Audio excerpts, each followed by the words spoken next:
I want to tell you the story of two Jacobs. The first is my brother, David Jacobs, who's responsible for the second coolest story in the Jacobs family canon. He once witnessed a mugging as he happened to be walking down the streets of Boston. A man had stolen a woman's purse. David, who just happened to be passing by, did something astounding. Because David is 5'8". My siblings and I are not built like heroes, we're built like rabbis. But David enters the fray and punches him so hard he actually drops the purse and runs off. David gave the woman her purse back, and he gave us a story we could tell forever. David versus Goliath. The second Jacobs is my mother, who's responsible for the coolest one. She once rescued me as a small child sitting in the back seat of a car, sliding down an absurdly steep driveway. After getting her legs run over as she tried, 7 months pregnant with my younger brother Daniel, to get into the driver's seat, she somehow managed to get back up again and get inside the car in time to stop it. It's the kind of story you hear where parents develop superhuman abilities to protect their children. She saved my life, and that's why it's the coolest one, because that person that David saved from the mugging wasn't me. What both stories unlock in me is the sense that buried within unassuming Jewish bodies, or a tiny sliver of land in the Middle East we call home, lies a miraculous strength that betrays our size. It's the strength we're seeing right now as we bring our hostages home. Yesterday, we welcomed back Adina Moshe, Margalit Moses, Danielle Aloni and her daughter Amelia, Doron Katz Asher and her daughters Raz, who's 5, and Aviv, who's 2 years old. Chana Katzir, Ruti, Karen, and Ohad Monder, a grandmother, daughter, and grandson. Yafa Adder and Chana Perry, 10 Thai nationals and a Filipino citizen, were also released. These join Judith and Natalie Ra'anan, Yocheved Lifshitz, and Nurit Cooper in our growing list of returned hostages, which we hope and pray will only continue to grow until we've brought them all home. We know that their road to healing and recovery from 49 days in terrorist captivity by Hamas will be long and unimaginable, but we also know the perseverance and strength of our people. It's the strength of Maccabees, standing up against these forces of evil that seek to destroy who we are and what we stand for. But this small jug of oil will shine its light and dispel the darkness of Hamas, not for 1 day, not for 8 days, but forever. Our Torah gives us the story of two Jacobs as well. One is possessed of this kind of unassuming strength I'm talking about, because we meet Jacob as a mild-mannered tent dweller compared to his brother Esau's rugged hunter. And yet Jacob goes on to become an angel wrestler, which we'll read about next week. Left alone on the eve of confrontation with his brother who has vowed to kill him for taking his birthright and his blessing, Jacob wrestles with an angel until the break of dawn and refuses to let him go until he blesses him.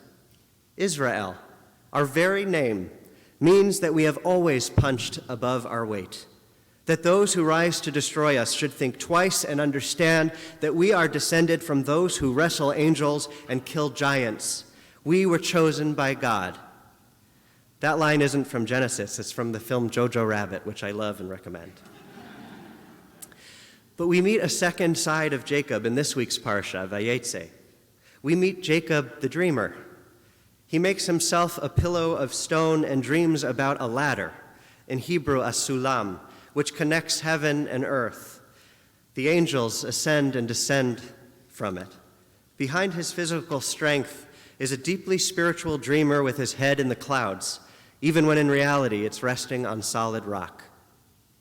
Here's the problem with dreams. You wake up to the frightening reality that your brother, who's right next door, wants to kill you.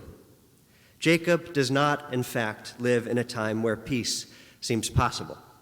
So the question I'm wrestling with these days is, who are we? Which Jacob? Which Israel? Who am I? It's easy to know who we are in peacetime, rare as that might be for us. But in conversations we've had in these terrible days, these are the times that quite literally try our souls. We are a nation of angel wrestlers and giant slayers. We take a stone, put it in a slingshot, and destroy our attackers. We are also a nation of dreamers. We take a stone, rest our head on it, and dream of heaven on earth. We dream of the total eradication of Hamas and terrorism, and our ability to protect not only the innocent in Israel, but innocent children and families on both sides, leading ultimately to mutual understanding, peaceful coexistence, and being a light unto the nations as is our divine mandate, creating ladders and bridges between two peoples who recognize the innate human dignity of everyone created B'Tselem Elohim in the image of God, with hearts wide enough to hold each other's narratives, bleed for each other's losses, and see each other as sibling children of Abraham. Israel is a tale of two Jacobs, together. And here's how we know. In the Torah this week, it says, Vayikach me'avnei hamakom. He took from the stones of that place. And then it says, Vayasem merashotav. He put it under his head. A Hasidic Rabbi from 18th, 19th century Poland, Rav Avraham Mordechai Alter, asks, why is stones, pluralized at first, he took from the stones, but then singular later, and placed it under his head? Rav Alter answers with a story about how the stones actually quarreled amongst themselves, saying, let this righteous one rest on me.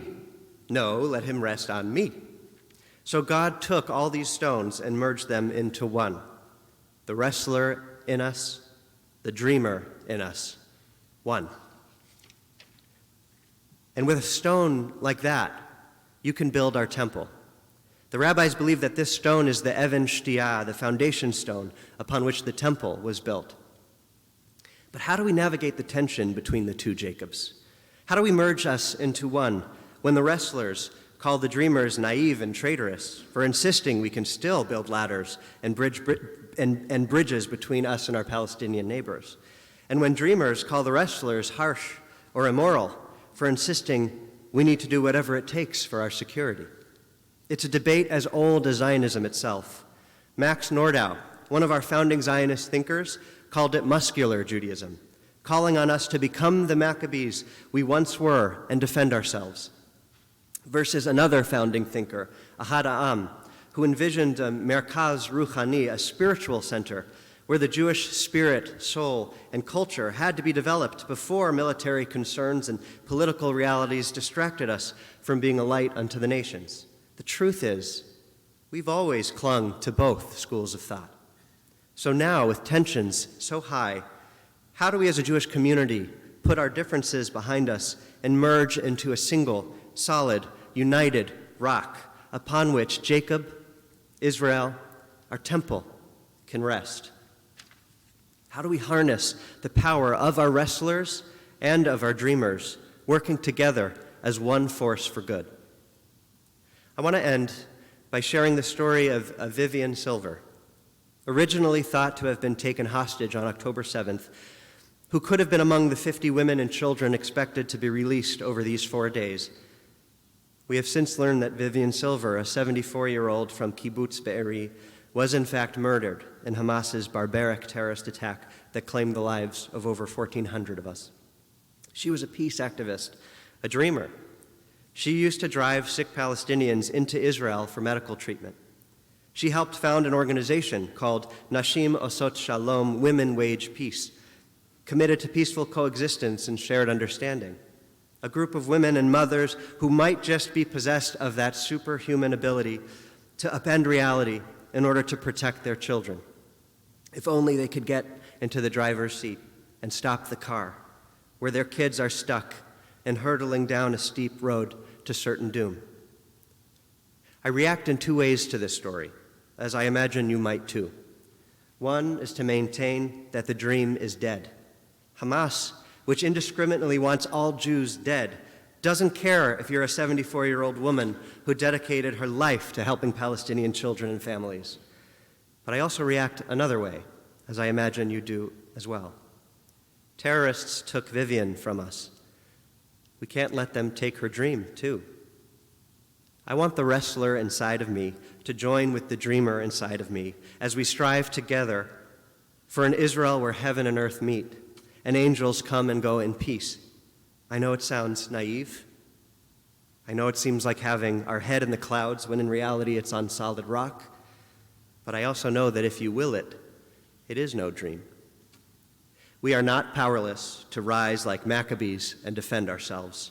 Our two Jacobs can quarrel over who gets to be on top, or our separate stones can merge into one, our wrestler and our dreamer. With God's help, God, who is Tzur Yisrael, the rock of Israel. And so we continue to fight and we continue to dream that Vivian's legacy lives on through us, that this Thanksgiving weekend allows us to celebrate how thankful we are that we have brought some and are bringing more brothers and sisters home.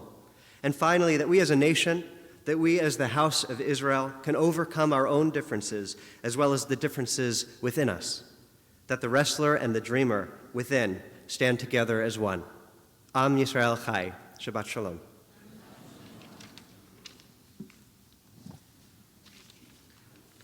We continue our service with Chatzi Kaddish, page 184.